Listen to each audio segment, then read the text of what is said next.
പിതാവായ ദൈവത്തിൻ്റെയും കർത്താവായ യേശുക്രിസ്തുവിൻ്റെയും കൃപയും സമാധാനവും നാം എല്ലാവരോടും കൂടെ ഉണ്ടായിരിക്കട്ടെ. പ്രിയമുള്ളവരെ, യോഹന്നാൻ്റെ സുവിശേഷം 9-ാം അധ്യായം 1 മുതലുള്ള വാക്യങ്ങൾ വായിക്കുമ്പോൾ യേശു ശിഷ്യന്മാരും നടന്നു പോവുകയാണ്. അപ്പോൾ വഴിയരികിലിരുന്ന് ഭിക്ഷ യാചിച്ചു കൊണ്ടിരിക്കുന്ന ഒരു ജന്മനാലെ കണ്ണ് കാണാൻ പാടില്ലാത്ത ഒരുവൻ അവിടെ ഇരിക്കുക. ശിഷ്യന്മാർ യേശുവിനോട് ചോദിച്ചു, ഗുരു, ഇവൻ അന്ധനായിരിക്കുന്നത് ഇവൻ ചെയ്ത പാപത്തിൻ്റെ ഫലമാണോ, അതോ ഇവൻ്റെ മാതാപിതാക്കന്മാർ ചെയ്ത പാപത്തിൻ്റെ ഫലമാണോ? എന്തെങ്കിലും ഒരു കാരണമില്ലാതെ ഒന്നും സംഭവിക്കില്ല, അതെല്ലാവർക്കും അറിയാം. അപ്പോൾ യേശു പറഞ്ഞത് ഇവൻ ചെയ്ത പാപത്തിൻ്റെ ഫലവുമല്ല, ഇവൻ്റെ മാതാപിതാക്കന്മാർ ചെയ്ത പാപത്തിൻ്റെ ഫലവുമല്ല. ദൈവത്തിൻ്റെ മഹത്വം ഇവനിലൂടെ വെളിപ്പെടാൻ വേണ്ടിയിട്ടാണ് എന്ന് പറഞ്ഞു. അത് കഴിഞ്ഞിട്ട് യേശു ഇവനെ മണ്ണ് കൊണ്ട് തുപ്പി ചേറുണ്ടാക്കി അവൻ്റെ കണ്ണിൽ തേച്ചിട്ട് ശിലോകാക്കുളത്തിൽ പോയി കഴുകുക എന്ന് പറഞ്ഞു. അവൻ ഉടനെ പോയി കഴുകി കാഴ്ച പ്രാപിച്ചു, മടങ്ങി വന്നു. അപ്പം വാസ്തവത്തിൽ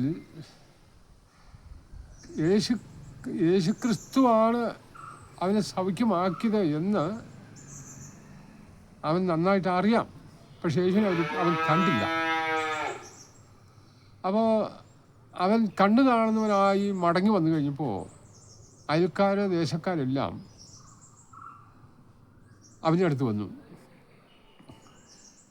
നിനക്ക് സൗഖ്യമായത് എന്തുകൊണ്ടാണ് എന്ന് ചോദിച്ചു. അപ്പോൾ യേശു എന്ന ഒരുവൻ എൻ്റെ കണ്ണിൽ ചേർത്ത് വെച്ചു, ഞാൻ പോയി ശിലാകുളത്തിൽ കഴുകി കാഴ്ച പ്രാപിച്ചു എന്ന് പറഞ്ഞു. അപ്പോൾ 2 ഗ്രൂപ്പായി ജനം. ഒന്ന്, ഇവിടെ ഇരുന്ന് കണ്ണ് കാണാൻ പാടില്ലാതെ ഭിക്ഷ യാചിച്ചു കൊണ്ടിരുന്നവൻ ഇവനല്ല എന്ന് ഒരു വാദം. അല്ല, ഇവൻ തന്നെയാണ്, ഇവനിപ്പോൾ കാഴ്ച ഇല്ലാത്തവനായിരുന്നു, ഇപ്പോൾ കാഴ്ച ഉണ്ടായിരിക്കുന്നു എന്ന് പറഞ്ഞു. ഏതായാലും ജനത്തിൻ്റെ ഇടയിൽ 2 ഭിന്നാഭിപ്രായം ഉണ്ടായി. ശാസ്ത്രിമാർ, പരീശന്മാർ, പുരോഹിത വർഗം എല്ലാം കൂടെ അടുത്ത് ഇവനെ കൊണ്ടുപോയി. വിഷയം തീരണമല്ലോ. അവിടെ ചെന്ന് കഴിഞ്ഞപ്പോൾ അവിടെ പ്രശ്നം അതീവ ഗുരുതരമായി. ദൈവം ഒരു മനുഷ്യനിൽ ഒരു പ്രവൃത്തി ചെയ്തു കഴിഞ്ഞാൽ വാസ്തവത്തിൽ അവൻ ദൈവത്തിൻ്റെ ആ സൗഖ്യവും സന്തോഷവും സ്പർശനവും ഒക്കെ അനുഭവിച്ചു കഴിഞ്ഞാൽ അവൻ ലോകത്തിൽ ഒരു വലിയ ചർച്ചാ വിഷയമായി മാറുന്നു. അതാണ് വേറൊരു വിഷയം. അവന് അതുവരെ വിരോധികളായിട്ട് ആരും ഇല്ലായിരുന്നു, പക്ഷേ ഒരുത്തരും ഇല്ലായിരുന്നു. കാരണം അവൻ ഭിക്ഷ യാചിക്കുന്നു, ആൾക്കാർ അവന് ധർമ്മം കൊടുക്കുന്നു, അവൻ വീട്ടിൽ പോകുന്നു. പിന്നെ മാതാപിതാക്കൾക്ക് അവനോട് പ്രത്യേകമായ സ്നേഹവും കരുതലും ഇല്ലായിരുന്നു. അതുകൊണ്ടാണല്ലോ അവൻ വന്ന് ഭിക്ഷ യാചിച്ചുകൊണ്ടിരുന്നത്. പ്രശ്നം ഗുരുതരമായി. പുരോഹിതന്മാരും ശാസ്ത്രിമാരും പരീശന്മാരും എല്ലാവരും അവനെ കഠിനമായി ക്വസ്റ്റ്യൻ ചെയ്യാൻ തുടങ്ങി. നീ സത്യം പറ, നിനക്ക് ഈ സൗഖ്യമുണ്ടായത് എങ്ങനെയാണ് എന്ന്. യേശുക്രിസ്തുവിലൂടെ സൗഖ്യമുണ്ടായി എന്ന്, യേശുക്രിസ്തുവിലൂടെ എനിക്കൊരു അത്ഭുതം നടന്നു എന്ന് പറയുന്നത് ആർക്കും ഇഷ്ടമല്ല. അപ്പോൾ അവൻ പറഞ്ഞു, യേശു എന്നൊരാൾ വന്ന് എൻ്റെ കണ്ണിൽ ചേർത്ത് വെച്ചു, ഞാൻ സൗഖ്യമുള്ളവനായി മാറി, ഞാൻ പോയി കഴുകി, അപ്പോൾ സൗഖ്യമുള്ളവനായി മാറി എന്ന് പറഞ്ഞു. അവൻ ആരാകുന്നു എന്ന് ചോദിച്ചു. അവൻ ദൈവത്തിൽ നിന്ന് വന്നവൻ തന്നെ. വാസ്തവത്തിൽ അവൻ ദൈവത്തിൽ നിന്ന് വന്നില്ല എങ്കിൽ ഇപ്രകാരമുള്ള ഒരു പ്രവൃത്തി ചെയ്യാൻ അവന് സാധ്യമല്ല എന്ന് അവൻ തർപ്പിച്ച് തന്നെ പറഞ്ഞു. അവൻ പറയുന്നത് ഇവരെല്ലാം അവനെ വീണ്ടും വളരെയധികം അവനെ ക്വസ്റ്റ്യൻ ചെയ്ത് കഴിഞ്ഞപ്പോൾ ഏതായാലും ഇത് അന്ന് കണ്ണ് കാണാൻ മേലാതെ അവിടെ ഭിക്ഷ അയച്ചുകൊണ്ടിരുന്നവനല്ല നീ എന്ന് പറഞ്ഞു. ആണെന്ന് അവൻ പറഞ്ഞിട്ടും അവർ സമ്മതിക്കില്ല. അവസാനം അപ്പനെയും അമ്മയെയും വിളിച്ചുകൊണ്ട് വരാൻ പറഞ്ഞു. അപ്പനും അമ്മയും വന്നു. അപ്പനും അമ്മയും വന്നു കഴിഞ്ഞപ്പോൾ അവരോട് ചോദിച്ചു, ഇപ്പോൾ ഈ കണ്ണ് കാണുന്നവനായ ഈ മകൻ നിങ്ങളുടെ മകൻ തന്നെയാണോ? അവർ പറഞ്ഞു, മകൻ ഞങ്ങളുടേത് തന്നെയാണ്. അവൻ നേരത്തെ കാഴ്ചയില്ലാത്തവനായി പക്ഷേ അയച്ചുകൊണ്ടിരുന്നവൻ ഇവൻ തന്നെ. ഇപ്പോൾ അവൻ കാണുന്നു എന്ന് പറഞ്ഞു. എങ്ങനെയാണ് അവൻ കാണുന്നത് എന്ന് ചോദിച്ചു. അപ്പോൾ ഉടനെ അവർ പറഞ്ഞൊരു മറുപടിയുണ്ട്.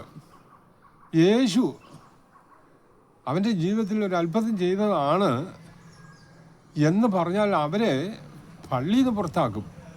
അത് ഭയന്നിട്ട് അവർ പറഞ്ഞു, അവന് പ്രായപൂർത്തിയായല്ലോ, അവനോട് ചോദിക്ക്, അവൻ പറയും.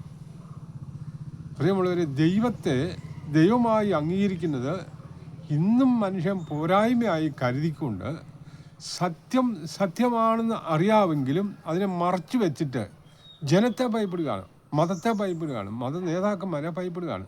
ഇത് ഞാൻ വ്യക്തിപരമായിട്ട് പറയുന്നതല്ല, ബൈബിൾ എഴുതിയിരിക്കുന്ന കാര്യങ്ങളാണ്.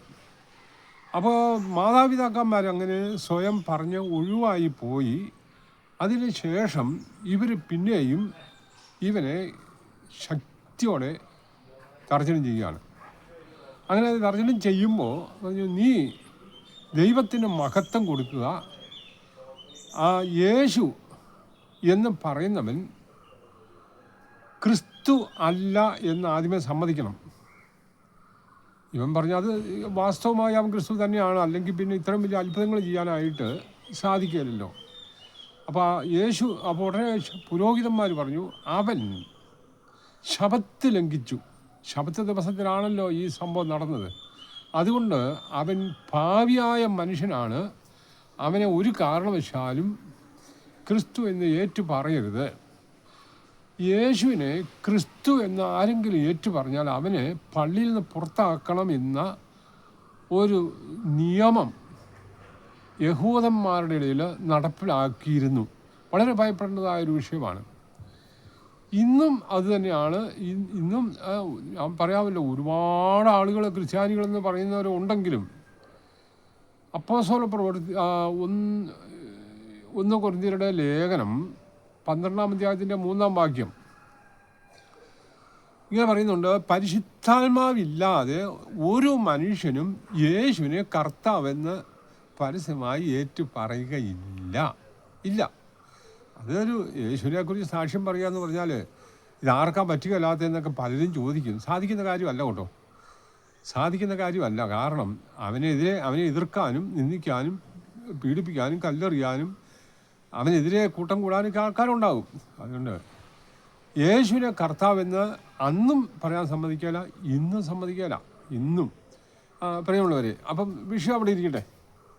ഇവനെ ഇങ്ങനെ ചോദ്യം ചെയ്ത് കഴിഞ്ഞപ്പോൾ അവസാനം അവൻ പറഞ്ഞു, പാപികളുടെ പ്രാർത്ഥന ദൈവം കേൾക്കുന്നില്ല എന്നും ദൈവഭക്തനായിരുന്നു കൊണ്ട് ദൈവത്തിൻ്റെ ഇഷ്ടം ചെയ്യുന്നവരോ അവരുടെ പ്രാർത്ഥന ദൈവം കേൾക്കുന്നു എന്നും നാം അറിയുന്നു എന്ന് പറഞ്ഞു. അപ്പം ഇതെല്ലാം പറഞ്ഞു കഴിഞ്ഞിട്ട് അപ്പോൾ വാസ്തവത്തിൽ ദൈവത്തിൽ നിന്ന് വന്നവല്ല അല്ലെങ്കിൽ ഇങ്ങനെയുള്ള പ്രവൃത്തി ചെയ്യാൻ സാധിക്കുകയില്ല. കണ്ണ് കാണാൻ മേലാത്ത ആർക്ക് കണ്ണ് തുറന്നു കൊടുത്ത ഒരു സംഭവം വേറെ എവിടെയെങ്കിലും ഉണ്ടായിട്ടുണ്ടോ എന്നൊക്കെ ഇവൻ ചോദിക്കുകയാണ്. അപ്പം നീ പാപിയായ മനുഷ്യനാണ് എന്ന് ഇവനോട് പറഞ്ഞു. അപ്പം ഇവൻ ചോദിച്ചു, നിങ്ങൾ എന്നെ ഇതുപോലെ ഈ ക്വസ്റ്റ്യൻ ചെയ്യുന്നതിൻ്റെ ഉദ്ദേശം എന്താണ്? നിങ്ങൾക്ക് അവൻ്റെ ശിഷ്യനാകാനായിട്ട് താല്പര്യമുണ്ടോ എന്ന് ചോദിച്ചു. ഉടനെ പുരോഹിതന്മാരും ശാസ്ത്രിമാരും എല്ലാവരും പറഞ്ഞു, നീയാണ് അവൻ്റെ ശിഷ്യൻ, ഞങ്ങൾ മോശയുടെ ശിഷ്യന്മാരാണ്. മോശയോട് ദൈവം സംസാരിച്ചു എന്നൊക്കെ ഞങ്ങൾക്കറിയാം, പക്ഷേ ഇവനെ ഞങ്ങൾക്ക് അറിഞ്ഞുകൂടാ, ഇവൻ പാപിയായ മനുഷ്യനാണെന്ന് ഞങ്ങളറിയുന്നു എന്ന് പറഞ്ഞു. ഇവൻ യേശുവിനെ ക്രിസ്തു എന്നും തർപ്പിച്ച് പറഞ്ഞതിൻ്റെ പേരിൽ ഇവനെ അവർ പള്ളിയിൽ നിന്ന് പുറത്താക്കി. യേശുവിനെ ക്രിസ്തു എന്ന് പറഞ്ഞിട്ട് ഒരുത്തനും സമൂഹത്തിൽ മാന്യനായി ജീവിക്കണ്ടായെന്ന് അവരൊരു തീരുമാനം എടുത്തു, പുറത്താക്കി. അവൻ ഒറ്റപ്പെട്ടു. അവൻ ഒരു കാര്യം നമ്മൾ മനസ്സിലാക്കണേ, ഒരുത്തൻ ക്രിസ്തുവിനെ അറിയുന്നതിന് മുമ്പ് അവൻ ഒറ്റപ്പെട്ടവനായിരുന്നു, കണ്ണു കാണാൻ മേലാതെ ഭിക്ഷ അയച്ചുകൊണ്ടിരുന്നു. യേശുവിനെ അറിഞ്ഞു കഴിഞ്ഞപ്പോൾ അവൻ ഒറ്റപ്പെട്ടവനല്ല, അവന് ദൈവം കൂട്ടുണ്ട്. പ്രിയമുള്ളവരെ, ഏത് കഷ്ടാവസ്ഥയിലൂടെ പോയാലും ദൈവം കൂടെ ഉണ്ടെങ്കിൽ മനുഷ്യൻ അത്ര എളുപ്പം ഒരു നല്ല മനുഷ്യനെ ദൈവത്തിനുള്ളവനെ അംഗീകരിക്കണമെന്ന് വലിയ നിർബന്ധമൊന്നുമില്ല. പക്ഷേ അവനുള്ള ഒരു കാര്യം ചിന്തിച്ച് നോക്കിയാൽ ലോകത്തിലുള്ള മനുഷ്യരെല്ലാം നമ്മുടെ കൂടെ സപ്പോർട്ടായിട്ടുണ്ട്. ദൈവം മാത്രം കൂടെ ഇല്ലെങ്കിൽ എന്ത് പ്രയോജനം? അപ്പം മരിച്ചാൽ നിത്യനരകത്തിൽ പോവും. എന്നാൽ ലോകത്തിലുള്ള മനുഷ്യരെല്ലാം അവനെ ദേഷിച്ച് വെറുത്ത് തള്ളി ഒറ്റപ്പെടുത്തി കളഞ്ഞാലും ദൈവം കൂടെ ഉണ്ടെങ്കിലോ അവനെപ്പോലെ ഭാഗ്യവാനായിട്ട് ആരുമില്ല. അവനെല്ലാം ഉണ്ട്.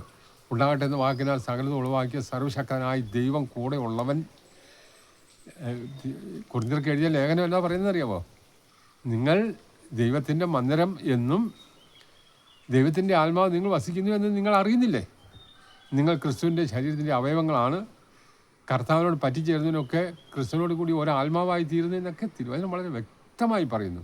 അയാൾ പറയപ്പെടുവരെ, നമുക്കും ഈ പ്രകാരം ദൈവത്തിൽ നിന്ന് ഒരനുഭവം കിട്ടിക്കഴിഞ്ഞാൽ യേശു വാസ്തവമായും ദൈവത്തിൽ നിന്ന് വന്ന ദൈവത്തിൻ്റെ അഭിഷിക്തനായ ക്രിസ്തുവാണ് എന്ന് ധൈര്യപൂർവ്വം പറയാൻ തൻ്റെ കാണിക്കുക. ദൈവം നമ്മെ ധാരാളമായി അനുഗ്രഹിക്കട്ടെ.